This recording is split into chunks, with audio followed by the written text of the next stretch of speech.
السلام علیکم، میں محمد الکنین اور اپنے یوٹیوب چینل نو سائیڈ کے ساتھ تحریک انصاف کے جو ایک پوائنٹ آف ویو ہے کہ فارم 45 اور فارم 47 کی جو گورنمنٹ ہے اس کے درمیان فرق کیا ہے، ان فرق کو ذرا ہم دیکھنے کی کوشش کر رہا ہوں میں۔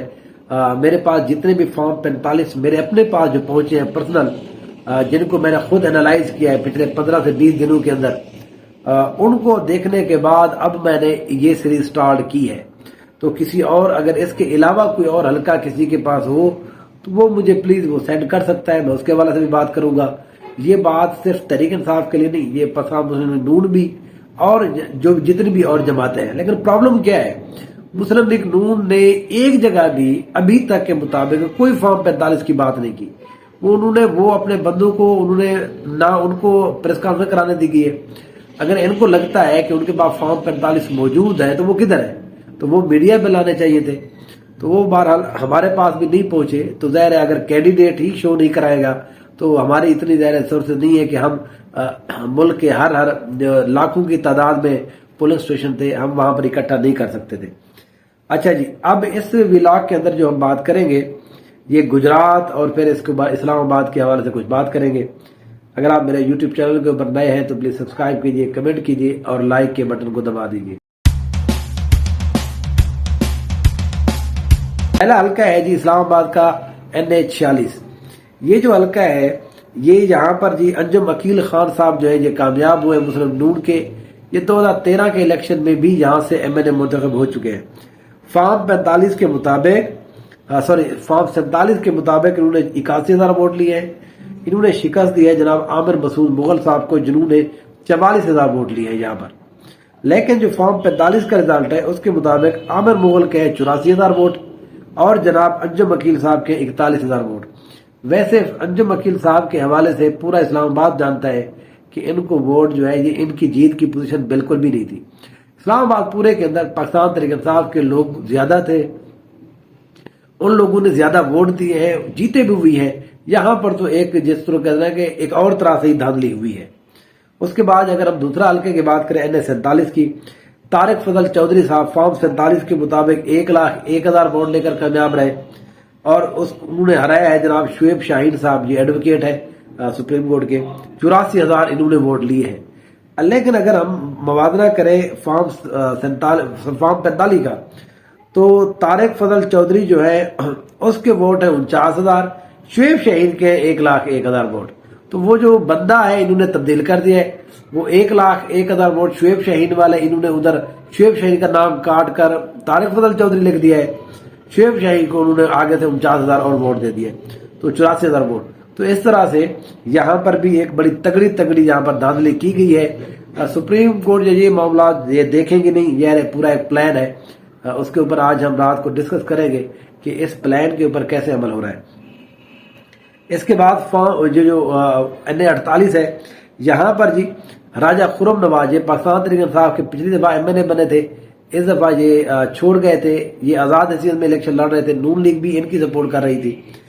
خرم نواز جو ہے، خرم نواز عوام، راجہ خرم نواز، انہوں نے جی 69,000 ووٹ لیے فارم 47 کے مطابق۔ علی بخاری صاحب نے 59,000 ووٹ لیے۔ لیکن فارم 45 کا جو رزلٹ ہے وہ یہ ہے کہ علی بخاری کے ہیں 74,000 ووٹ اور راجہ خرم نواز کے ہیں صرف 30,000 ووٹ۔ تو اس طرح سے یہ 30,000 والے بندے کو آپ نے جتا دیا ہے اور 74,000 والے کو ہرا دیا ہے، تو پھر اس کے بعد آپ کی کریڈیبلٹی جو ہے اس کے اوپر پہلے سے بھی باتیں ہو رہی تھی، آپ کی سیاسی میچورٹی کے حوالے سے، پھر الیکشن کمیشن کے جتنا کردار ہے اس کے حوالے سے، تو اس کو جو زیادہ جو ہے عوام کو یہ متنفر کر رہے ہیں، لیکن متنفر نہیں کر رہے۔ ان کا یہ خیال ہے کہ یہ اس طرح سے کر کے عوام اگلی دفعہ ووٹ نہیں دینے آئے گی، سر عوام ڈبل آئے گی۔ اب آپ نے دیکھ لیا ہے کہ عوام نے کس طرح سے ووٹ دیا ہے۔ اس کے بعد جی ایک حلقہ ہے جی NA63، یہ گجرات کا حلقہ ہے۔ یہاں پر جو دھاندلی ہوئی ہے وہ بڑی کمال کی ہوئی ہے۔ یہاں پر حسین الہی صاحب کو جتایا گیا ہے، انہوں نے 88,000 ووٹ لیے ہیں۔ ساجد یوسف چھنی صاحب، انہوں نے 81,000 ووٹ لیے ہیں تحریک انصاف کے۔ لیکن جو فارم 45 کا اوریجنل رزلٹ ہے اس کے مطابق حسین الہی کے صرف 50,000 ووٹ تھے اور ان کو ساجد یوسف صاحب نے ان کے تھے 90,000، تقریباً 40,000 ووٹ سے شکست دی ہے۔ اچھا انٹرسٹنگ بات یہ کہ یہ تیسرے نمبر کے اوپر تھے۔ یہاں پر راجہ غضنفر علی گل صاحب جو ہے، گل صاحب، وہ دوسرے نمبر کے اوپر تھے، ان کے ووٹوں کی تعداد یہاں پر 56,000 تھی، تو وہ بھی بہرحال گئے۔ یہ تیسرے والا جو ہے بہرحال دوسرے پہ آ گیا، پہلے نمبر پر آ گیا۔ اس کے بعد جو ہے کلاسک جو دھاندلی کی اگزامپل ہے وہ اس حلقے سے زیادہ آپ کو نہیں مل سکتی۔ کراچی کے ایک دو حلقے ہیں وہاں پر ہم بات کریں گے، لیکن یہ جو NH64 ہے یہاں پر صالح حسین چودھری شجاعت صاحب کے بیٹے چودھری صالح حسین کو جتایا گیا ہے۔ ان کے فارم 47 کے مطابق رزلٹ ہے 1,05,000۔ کیسرا الہی صاحبہ پرویز علی صاحب کی وہ ہے بیگم ہے، ان کے ہیں 80,000 ووٹ۔ لیکن انٹرسٹنگ بات یہ ہے فارم 45 کے مطابق چودھری صالح حسین کے ہیں صرف 28,000 ووٹ، ٹھیک ہے جی، اور کیسرا الہی کے تھے 1,51,000 ووٹ۔ تو یہ 1,51,000 ووٹ کو کم کر کے 80 کیا گیا، 28,000 ووٹ کو بڑھا کر 1,05,000 کیا گیا۔ اس طرح کا دھاندلا پنجاب میں اور کہیں پر بھی نہیں ہوا۔ یہ ایک واحد حلقہ ہے جہاں پر انہوں نے اس طرح کا دھاندلا کیا ہے۔ یہ میں نے پہلے بھی بتایا تھا کہ چودھری صالح حسین کے 30,000 ووٹ سے بھی کم ہوں گے ووٹ، ٹھیک ہے، کیونکہ یہ لگ رہا تھا، آپ کو چیزیں بہرحال سامنے نظر آ رہی ہوتی ہیں آپ جب ادھر علاقے کا وزٹ کرتے ہیں، اور پھر جب آپ پولیٹیکل چیزوں کو انالیسس کر رہے ہوتے ہیں کسی پارٹی کو سوچے بغیر، تو وہاں پر آپ کو ہوا، فضا، ان سب چیزوں کا پتہ چل رہا ہوتا ہے۔ تو یہاں پر بہرحال ایک بہت بڑا دھاندلا ہوا ہے۔ اس کے بعد جو اس وی لاک کے اندر جو آخری حلقہ ہے یہ ہے جی NH69، یہ جی منڈی بہاؤالدین کا حلقہ ہے۔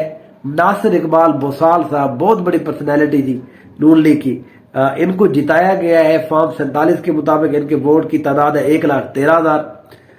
کوثر پروین بھٹی صاحبہ، یہ محمد خان بھٹی جو سیکرٹری پنجاب کے اسمبلی کے رہ چکے ہیں، اب وہ 8 ماہ سے جیل میں ہے، ان کی یہ بیگم ہے کوثر پروین بھٹی صاحبہ، انہوں نے 1,08,000 ووٹ لیے۔ لیکن آفیشیل جو رزلٹ ہے وہ یہ ہے کہ 1,08,500 ووٹ تھے کوثر پروین بھٹی کے، 1,08,300، اور جو ناصر اقبال تھے ان کے تھے 1,08,000، تقریباً 300 ووٹوں کا بہرحال جہاں پر آفیشیل رزلٹ کے مطابق فارم 45 کے مطابق لگ رہا ہے۔ تو اس طرح سے یہاں پر ناصر اقبال بوسال ایک بہت بڑی سیاسی شخصیت ہے، لیکن انہوں نے بھی اپنے نام کے سامنے ایک ایسے ٹائم کے اوپر ایک حکومت لی ہے جس کا بظاہر ان کو فائدہ بالکل نہیں ہوگا، آگے چل کے اس کا نقصان ہی ہونا ہے، کیونکہ کام تو بہرحال تھوڑے بہت ہو جانے ہیں، لیکن اب ووٹ جو ہے وہ کام کے حوالے سے تو ہو ہی نہیں رہا، اب تو چیزیں اور طرح سے چل رہی ہیں۔ تو اس لیے میرا اپنا یہ خیال ہے کہ اس جگہ پر بوسال صاحب نے، ناصر اقبال بوسال صاحب نے اپنے سیاسی کیریئر کے اوپر ایک داغ لگایا ہے، ایک دھبا لگایا ہے۔ اب یہ دھبا جو ہے وہ ساری زندگی ان کے ساتھ چلتا رہے گا، وہ پتہ نہیں کب تک ان کے ساتھ جاری رہتا ہے۔ بہرحال یہاں پر فارم 45 اور فارم 47 کا مقابلہ جاری ہے۔